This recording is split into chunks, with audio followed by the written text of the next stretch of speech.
Hearing that first gobble on a hunt flips a switch. You go from waiting to wired in an instant. But let's back up just a little bit. We met up in a parking lot just after dawn. Gear in hand, coffee in our veins, and a box of donuts sitting on top of the truck. My idea of proper hunting supplies. Got the supplies. Got the supplies? Got the supplies. Chocolate-covered supplies. Maple-covered supplies. It's coming down a little bit.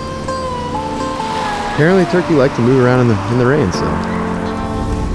Yeah, we hunted all day in hopes that they would come back, but man, I just don't know when they leave the property. I don't really know like where they're hanging out all day. My friend Sebastian invited me out on my first turkey hunt, just southeast of San Luis Obispo, California, near Lopez Lake. It's a little over an hour from home, but it still felt familiar. I love a good public land hunt, but having access to a private ranch, for a first-timer like me, it made a difference. We set out a few decoys, picked a spot under a wide oak, and tucked ourselves in. A good start. The kind that makes you feel like maybe, just maybe, you're gonna leave here with a story to tell.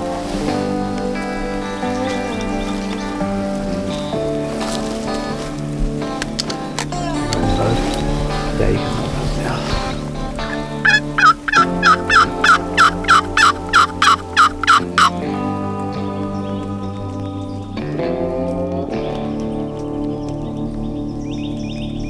There's a special kind of stillness that settles in on a rainy morning in turkey season. You're wet, you're cold, but the world feels heavier somehow, like even the trees are holding their breath.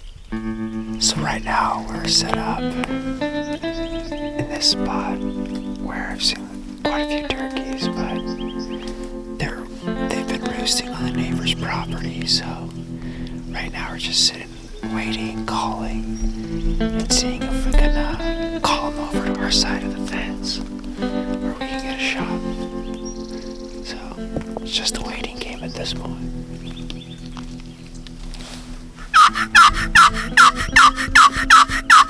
It's definitely a waiting game, the kind that stretches time out, minute by minute, until the whole world feels like it's moving in slow motion. Sebastian eventually dozed off beside me, tucked into his jacket like he'd done this 100 times before. I sat there learning how to listen, not just with my ears, but with my eyes. Every flicker of movement in the brush, every shift in a shadow, felt like it could be something in the distance. I quickly learned that with turkey hunting, patience isn't the lesson, it's the language, where nothing's happening, but you still believe something could. And that belief, that's what keeps you locked in, moment after moment. I looked over and saw a snail crawling up Andrew's boot as he filmed, just inching its way along like it had all the time in the world.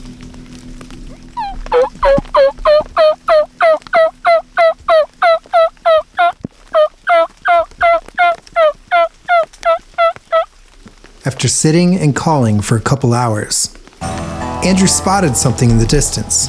Just enough movement to make us sit up straight and pay attention. I know there were some hens behind us earlier.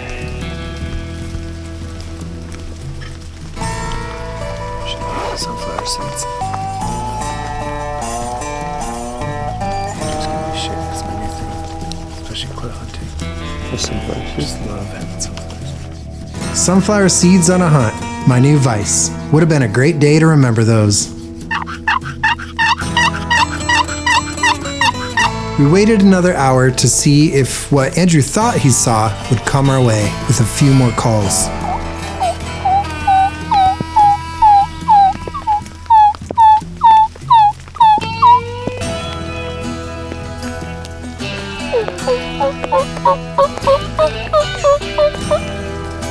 Eventually, we decided to try a new spot. No birds were coming to us, so maybe we'd have better luck going to them. They came down this way. That's what I thought. Maybe they did just now, but...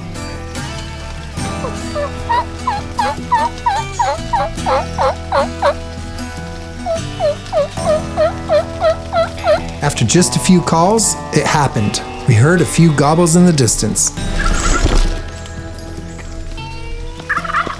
This was my first time on a hunt where we called the animals in. Hearing them call back like we were having a conversation was fascinating. They're like up the hill. They're closer than they were before, but they're not close.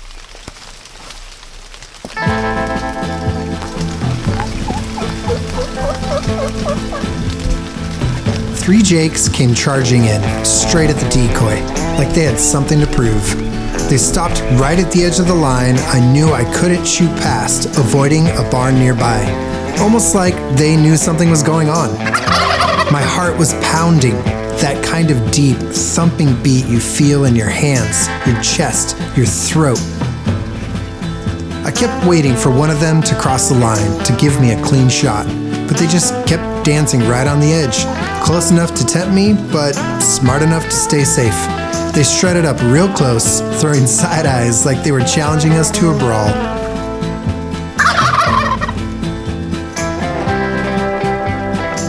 Eventually, they wandered off, like a few cowboys who stepped into a saloon, found the whiskey barrel dry, and figured there was no reason to waste a good strut on a dead scene.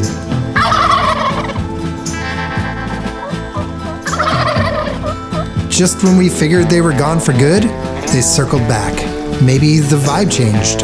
Maybe Sebastian's calling hit the right note. I waited, heart beating, breath holding, frozen in my position, ready to go. The first jake passed by. Then came the second, and the third trailing just behind. I was waiting for the bird with the biggest beard. It was hard to watch as the other 2 came running back in. I don't know if they were concerned or simply in disarray, but whatever it was, these moments are never easy, no matter how excited I get about a successful hunt. How you feel? Feels so good. It happened. That was cool, man. That was cool. Thanks. Absolutely, Appreciate brother. Absolutely. I'm happy for you. That was cool, man. Let's check this bird out. Let's do it.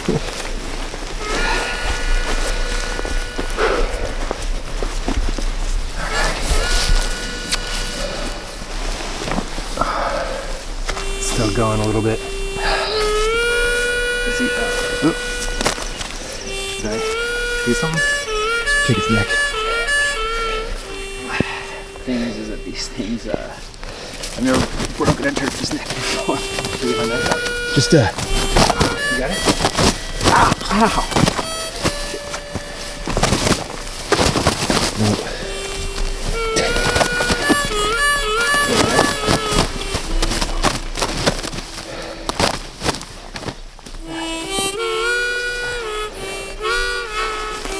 Apparently, even though I got this small beard in the head, Clawing at me, dude. it wasn't enough to put him down. He slowly rose to his feet in a daze and started swatting at Sebastian. So I took hold of him, held him down, and asked Andrew to grab his knife. get your knife out. I'd rather do that than lose a bird. That was a wild ride.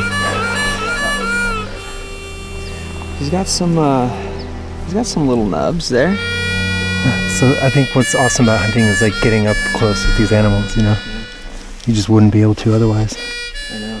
It's a bummer that it's raining because like the Yeah. feathers would really pop.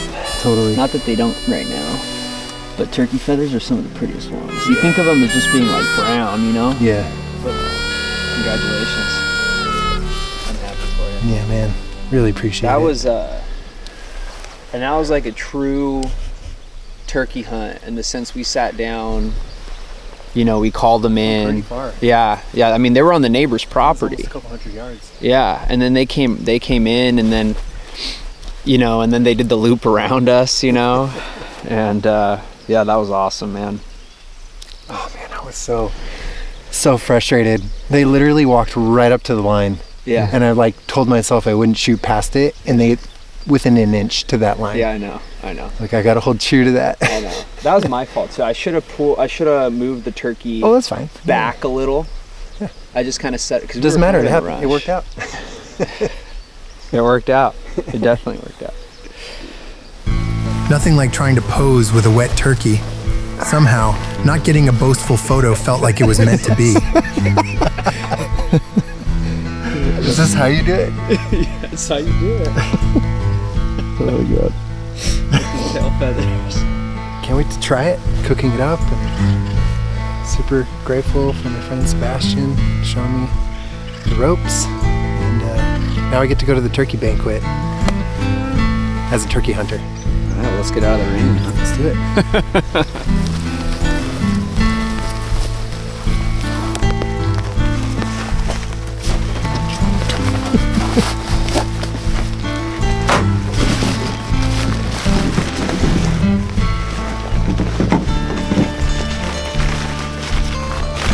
A lot of times you don't really pluck wild turkeys whole like you would like see in the store, you know?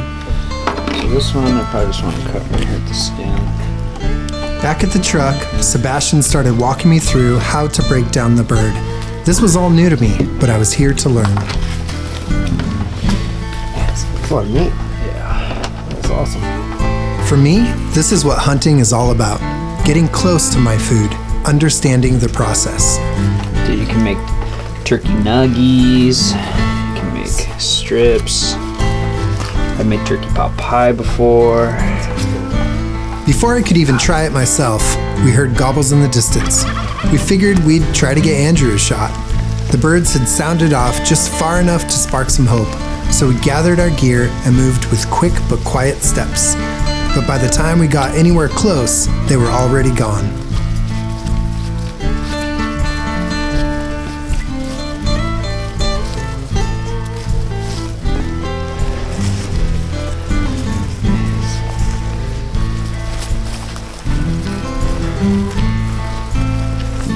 We made our way back to the truck so I could try my hand at processing the rest of the bird.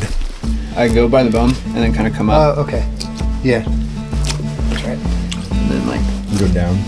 and then kind of go down. Yeah, instead of like sawing it. Quick motion, kind of. Yeah. Yeah, there you go. Yeah. Cool. Try to get as close to the button. Yeah.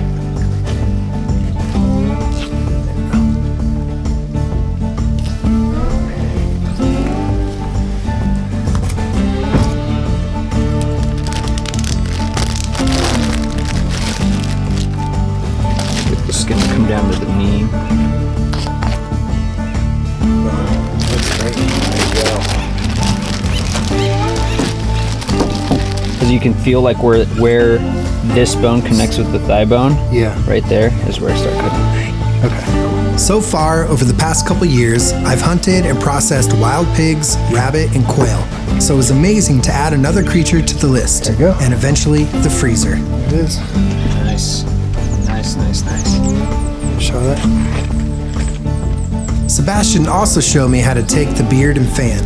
More than a trophy. Get it? A memento of something new I had to overcome. So then this is just like the feather. So just pop it off like you would a feather, like pluck it. The whole thing? Yeah. Wow, that's cool. That's your beard. Should grow this out. There you go. So like, I always get it like this, and then I just cut it along there, and then it should all come out. And then when you get home later, you don't have to do it right now, but you'll just have to like cut. There's like pieces of meat in here.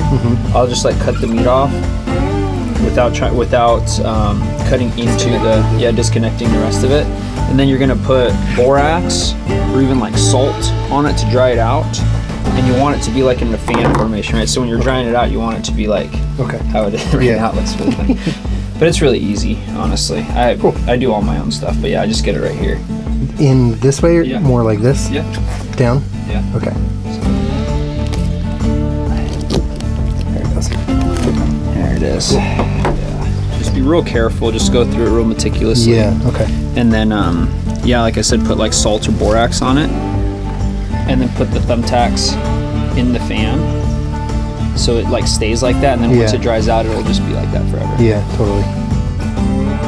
This was one of those days that just sticks with you. A slow, muddy, wild kind of day where every moment felt earned. The kind that humbles you, teaches you, and pulls you in. Where the silence holds more weight than the shot. And long after the feathers settle, the memory continues to carry you through life and on to your next adventure.